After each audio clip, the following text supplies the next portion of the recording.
নমস্কার বন্ধুরা, তোমরা সবাই কেমন আছো? কিন্তু খুব ভালো আছি বলেই আজকে তোমাদের সামনে নিয়ে এসেছি একটা নতুন রেসিপি। এই গরমেতে আর মাছ মাংস ডিম খেতে একদম ভালো লাগছে না, কোনো তরকারি খেতে ভালো লাগছে না। তো সেই কারণে এই রেসিপিটা আমি বানিয়ে ফেললাম আমার মায়ের থেকে শুনে। রেসিপিটার নামটা শুনে হয়তো হাসি পাচ্ছে, কিন্তু নামের কাহিনীটা আমি তোমাদেরকে পরে বলবো, কেন আমার মা নামটা দিয়েছে পুটপুটি ডাল। তো চলো রেসিপিটা শেষ পর্যন্ত দেখতে থাকো। আমি নিয়ে নিয়েছি 4টে লঙ্কা। লঙ্কাটা তোমরা যেভাবে ঝাল খাবে যতটা পরিমাণে সেরকম নিয়ে নেবে। 2টো পেঁয়াজ কুচি, পটল কুচি, আলু কুচি, কুমড়ো কুচি। এতে তোমরা আরো সবজি অ্যাড করতে পারো, কোনো অসুবিধা নেই।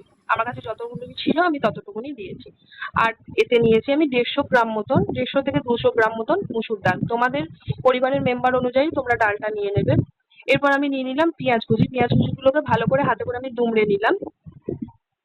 এরপর আমি দিয়ে দেবো যে সবজিগুলো কুটে রেখেছিলাম, সেই সবজিগুলো সব দিয়ে দেবো। এরপর আমি দিয়ে দেবো পরিমাণ মতন নুন। তারপর আমি দিয়ে দেবো 3 চামচ মতন সর্ষের তেল। এটা সর্ষের তেলটা তোমরা 2 চামচও দিতে পারো, 4 চামচও দিতে পারো, কোনো অসুবিধা নেই।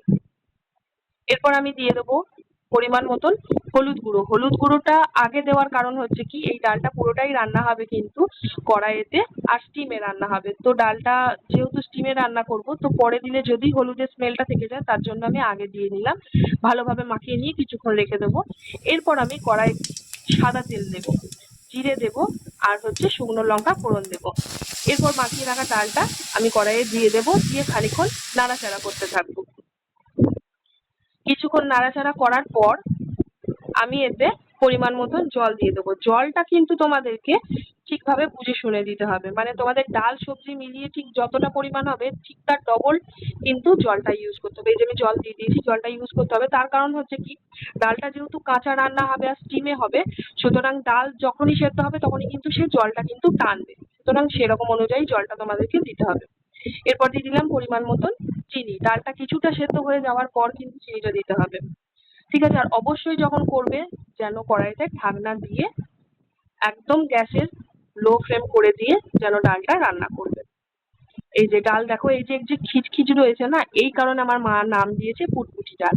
এই যে ডাল কিন্তু আমার রেডি। ঠিক আছে? সবজিও কিন্তু আমার মোটামুটি সব সেদ্ধ হয়ে গেছে। তো রেসিপিটা অবশ্যই তোমরা ট্রাই করো, দেখবে এই গরমে খুব ভালো লাগবে। মানে মাছ মাংস খেয়ে খেয়ে যদি কারুর মানে ইয়ে হয়ে থাকে, তো অবশ্যই এটা ট্রাই করে দেখো, খুব ভালো লাগবে।